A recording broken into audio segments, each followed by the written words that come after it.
Good evening, everyone. Welcome to NTD Tonight. I'm David Zhang. Here is a preview of some of today's top stories. President Biden is scheduled to address the nation at 9 p.m. Eastern Time. We'll take a look at some of his top priorities. Teenage students shot while waiting for bus in Philadelphia. This was the fourth bus stop shooting in a week. A business owner and Newsom campaign donor said he will still increase hourly wages in line with a new California law even if his restaurants are exempt. More on the latest statements. First up, the State of the Union address. President Biden is addressing Congress at 9 p.m. Eastern tonight. This could be the most consequential speech of Biden's presidency addressing Congress and the American people. The White House says Biden's message to the nation will look back and forward. You will hear the president lay out the historic achievements he has delivered on for the American people and his vision for the future. The president reportedly started laying out top priorities for the speech back in early December and has been fine-tuned up to the moment he delivers it. Biden is expected to address the economy, border security, foreign policies, abortion rights, and policy differences between him and former President Trump. He will also likely try to win over Nikki Haley's supporters now she has suspended her election campaign. Meanwhile, he has to address the dissatisfaction within his party from progressive Democrats about his handling of the Israel and Hamas conflict. In addition to the messaging, his speech delivery will be in the spotlight as there are concerns and questions about the president's age and vitality for a second term. Join NTD's Steve Lance for live coverage of Biden's State of the Union address and the Republican response tonight at NTD.com. Now let's take a look at other top headlines. House committees investigating the weaponization of federal government released a report on government spying on U.S. citizens through financial institutions. The committee's interim report stems from testimony by former FBI officials last year, alleging Bank of America had given the FBI a list of customers who used a BOA credit or debit card between January 5th and 7th, 2021 in D.C. And that information sharing included a list of those who had ever used a BOA bank card to buy a gun, including purchases at stores like Cabela's, Dick's Sporting Goods, and Bass Pro Shop. House Judiciary Chair Jim Jordan reacted by sending subpoenas to Bank of America and 6 other big U.S. banks. Documents that show after January 6, federal law enforcement officials from the Treasury Department's Financial Crimes Enforcement Network and the FBI kicked off multiple discussions with banks. Meeting participants included Barclays, JP Morgan Chase, U.S. Bank, Charles Schwab, HSBC, BOA, PayPal, and Wells Fargo, among others. At least 5 other Zoom meetings were set up with the Capitol riots as the subject. Subpoenaed records also show information was shared through a web portal by law enforcement and private institutions. One FBI intelligence report alerted banks of individuals who it profiled as domestic violent extremists, or DVEs. Americans who expressed opposition to gun control, the border crisis, 2020 election results, COVID-19 lockdowns and vaccines, and the deep state were labeled potential DVEs. One report suggested the banks filter Zelle payments using keywords like MAGA and Trump, and warned buying books including religious texts and subscriptions to other media containing extremist views could be evidence of homegrown violent extremism. The investigating panel says questions remain and stated it's committed to learning how the shared information was acted upon, as well as the extent of ongoing financial surveillance. House Republicans have invited Hunter Biden and his former business associates to appear at a public hearing later this month. The session will mark the next step in their impeachment inquiry into President Biden. The 14-month investigation has primarily focused on Hunter Biden's overseas business dealings in Ukraine and China. Hunter Biden and his lawyer had insisted late last year on a public hearing instead of a private deposition. Hunter Biden ultimately yielded and sat for a more than 7-hour interview last week. The president's son denied under oath that his father ever financially benefited or participated in any of his work. The House Oversight and Accountability Committee announced it will hold the hearing on March 20th. Also on Capitol Hill, bipartisan U.S. lawmakers today held a hearing on threats to U.S. national security by Chinese biotech companies. We've already seen how China is going to use advanced biotechnology for things like forced DNA collection, genetic surveillance, the genetic enhancement of soldiers for the PLA. Genetically tailored weapons are already a trending topic in PLA military circles. The CCP is not content to simply experiment on its own soldiers or read the minds of its own officials. They are collecting large quantities of genetic data from Americans. This is because of companies like BGI Group, which sequence DNA right here in America. The committee is pushing for tougher legislation on preventing U.S. capitals and technology from ending up in the hands of Chinese government-controlled entities. Meanwhile, the FBI arrested a Chinese national in California yesterday for allegedly stealing AI trade secrets from Google during his time at the company. Attorney General Merrick Garland says 38-year-old suspect Lin Wei Ding is charged with 4 counts of theft of trade secrets. An indictment unsealed yesterday accuses Ding of being secretly affiliated with 2 China-based tech companies, including one that he founded. If convicted, Ding faces up to 10 years in prison and a $250,000 fine for each of the 4 counts. Police are searching for masked gunmen who opened fire at a bus stop in Philadelphia, wounding 8 teenagers.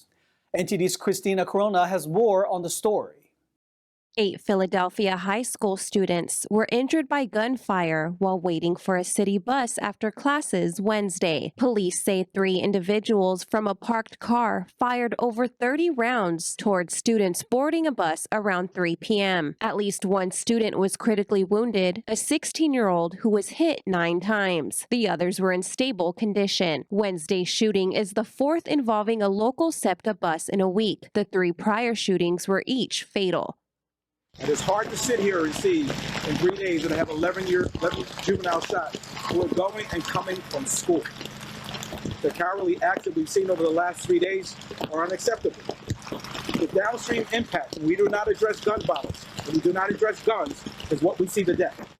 The Philadelphia Police Department released CCTV footage of the suspects parking a dark blue Hyundai Sonata with paper tags. The suspects are seen running towards the bus stop, opening fire as the students were boarding a SEPTA bus near Duncan. They are seen fleeing the scene after the attack. The first suspect is described as a male, light complexion, thin, wearing a black mask, long black coat, black pants with white stripes, and black sneakers. The second suspect is described as a male, thin, wearing a black face mask, black hooded sweatshirt, black sweatpants, black sneakers with white logos, and blue gloves. The third suspect is described as a male, thin, wearing a black face mask, black hooded sweatshirt, black sweatpants, and light gray sneakers.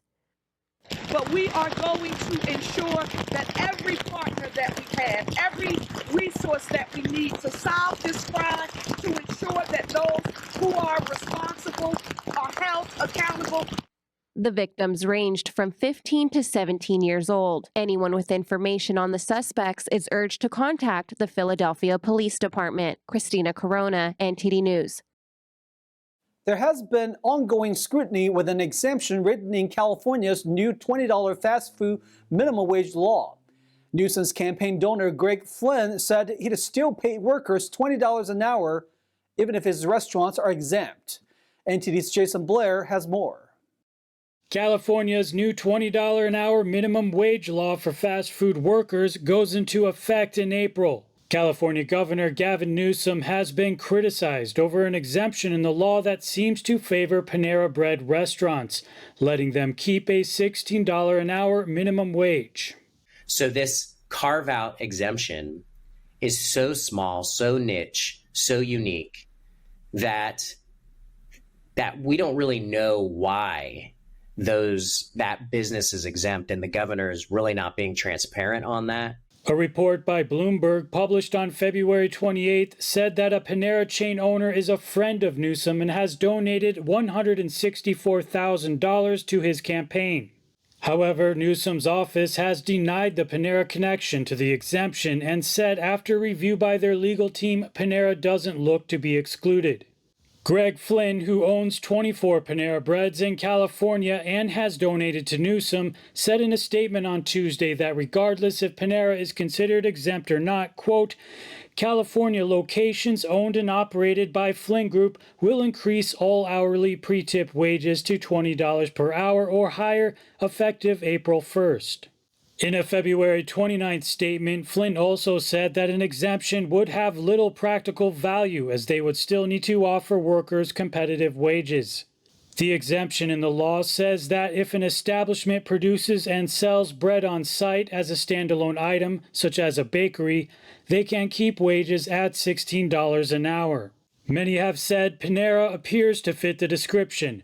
However, some have said that the deciding factor might revolve around the word produce, meaning if Panera brings in dough made at another site to make bread, they might not qualify. Newsom spokesperson Alex Stack told AP, quote, ultimately the courts may have to make the final ruling. Jason Blair, NTD News. We'll take a short break now, everybody, but here's a look at what we have for you when we come back. San Francisco's largest mall gets a rebranding. This comes as multiple stores plan to close down or leave the location due to theft and other safety concerns. A new cap on credit card payment late fees. The move is set to prevent credit card companies from profiting off cardholders. A rare bird temporarily shuts down an iconic fountain show in Las Vegas. Find out what kind of bird and how it was caught. Those stories and more coming up on NTD Tonight.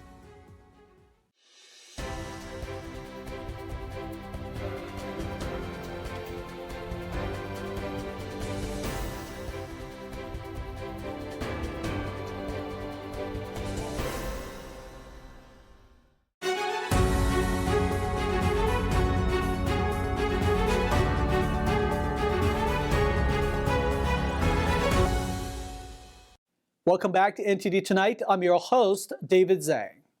San Francisco's largest mall gets a rebranding. This comes after its falling reputation as more stores announce their closures. The iconic Westfield Mall in San Francisco is now the Emporium Center San Francisco. The new management also promises more security and attractions. In October, a San Francisco Superior Court judge ordered a firm called Trident Pacific to manage the property. Commercial Real Estate JLL will be the property manager and will find new management staff. NTD reached out to JLL for a comment but did not hear back by airtime. In a press release to SF Gate, the principal receiver of Trident Pacific said the facade was the only part of the building to survive the 1906 earthquake and was viewed by residents as a symbol of courage and vigor during the city's rebuilding. We're committed to working with our existing retailers and restaurants, the city, and the community to ensure that this historic location has a new foundation to succeed. Cosmetic stores L'Occitane and Sephora are the latest to announce closures in the mall. Last June, Westfield announced that it would stop operating in San Francisco. In the last few years, numerous stores said they would close, including Nordstrom and Bloomingdale's. The reason being foot traffic has decreased and sales have dropped. Macy's flagship Union Square store also announced it will be closing. In an interview with California Insider Opinion, former San Francisco supervisor Tony Hall said the downtown area is surrounded by homeless encampments and suffers from high levels of street crime, dirty streets, and a lack of parking infrastructure. The boldest move of all is instilling us a sense of pride in our city. Give us back the pride. Let us engage in commerce the way we used to. Quit putting regulations and making it hard for people to enjoy the downtown. They'll come back. You correct the core things, downtown will come back. But you have to clean the streets up. Nearby, other stores like Old Navy's flagship store on Market Street, as well as Nordstrom Rack, have closed. Credit card payment late fees are now being capped. The Consumer Financial Protection Bureau said the move is aimed at preventing credit card companies from profiting off late fees. According to the Bureau, most fees will now be no higher than $8. NTD's Jason Blair reports. The Consumer Financial Protection Bureau announced on Tuesday that it's banned excessive credit card late fees.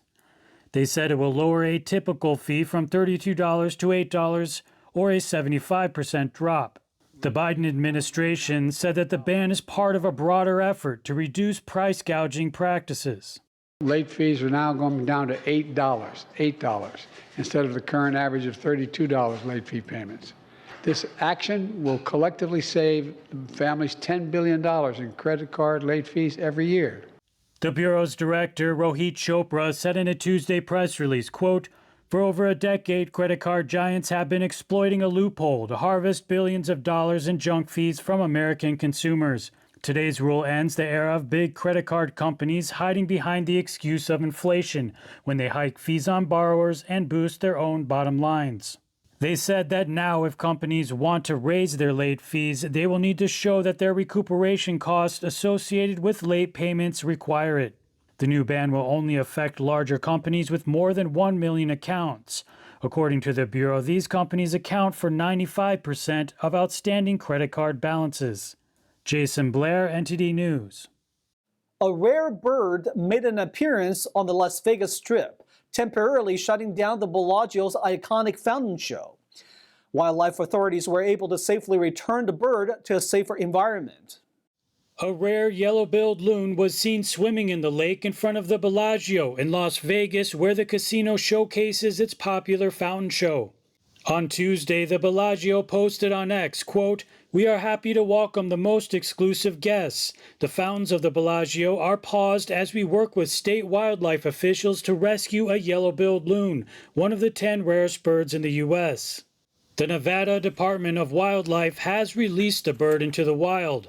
According to the government agency, biologists captured and relocated the loon to a more, quote, suitable and remote location where it has space, food, and quiet surroundings. According to the National Park Service, the yellow-billed loon is an international species of concern that is considered to be one of the 10 rarest birds that regularly breed on the mainland U.S. An MGM Resorts International spokesperson told the Las Vegas Review-Journal that initially the Bellagio's fountain shows were paused while officials figured out how to proceed. Wildlife officials determined that the bird wasn't bothered and the show was cleared on Tuesday to resume, but a spokesperson later said the shows would remain on hold. A biologist with the Nevada Department of Wildlife who oversaw the capture said that the bird had no apparent injuries and appeared to be in good health. Jason Blair, NTD News. NTD is releasing a new original documentary that pulls back the curtain on Hollywood. Let's take a quick preview. Perhaps you noticed how Top Gun Maverick attempted to strip the Taiwanese and Japanese flag off Tom Cruise's jacket, how Iron Man 3 inserted a Chinese doctor into the movie who saves the life of Tony Stark. Is it an artistic license or something more sinister? These are the issues explored in the groundbreaking new film, Hollywood Takeover, China's Control in the Film Industry. This NTD original documentary pulls back the curtains on how Hollywood is helping to further a global adversary's agenda, the consequences that it will have on our own future, and what brave individuals are doing to change the tide. The film will be released globally on March 8th on Epoch TV. For more information about the documentary, please visit HollywoodTakeover.com. Now turning to sports, tomorrow is NHL's trade deadline. NTD's Tyler Castillo is letting us in on a secret on how some teams evade the team salary cap, yet still be able to acquire additional depth players. So I'm going to talk about the NHL's salary cap. We're going to start with Vegas. They have a $91 million team salary cap. This $91 million is spent on multiple players, minor leagues, NHL, and this is the bar. This represents Vegas. So for example, annually, the past 3 years, Mark Stone would get injured around February before the trade deadline for sure. And he is worth $9.5 million. So what happens when a big player like Mark Stone gets injured? This frees up the cap space because Vegas sends Mark Stone to the injured reserve. So injured reserve, the salary doesn't count towards the salary cap. So now Vegas has $9.5 million freed up because Mark Stone is not playing. So what they do during the trade deadline is they start to acquire multiple players that equal their salary to 9.5 million to even out the missing salary. And then when Vegas makes the playoffs, Mark Stone comes back from injury and he makes 9.5 million. So these were the players that they acquired during the trade deadline. This is the full regular season team salary cap, but a big player like Mark Stone comes back, and since during the regular season the salary didn't count before, now it does because it's playoffs. They have more depth players, they have more salary added, so they could get more depth, more star players added to the team to help them during the playoffs. This is a way that Vegas circumvents the cap for the past 3 years, and people are now starting to realize and pick up on this trend, where as soon as Vegas sends a big expensive player to the injury reserve, and all of a sudden they start trading for a player or two here and there, they're trying to even out this salary cap. It's totally legal in the NHL, and it's a loophole that Vegas takes advantage of every single year. Thank you very much. David, back to you. And that's all we've got for you tonight. We would like you to join us again on NTD Tonight every weekday at 9 p.m. I'm David Zhang. Have a wonderful evening.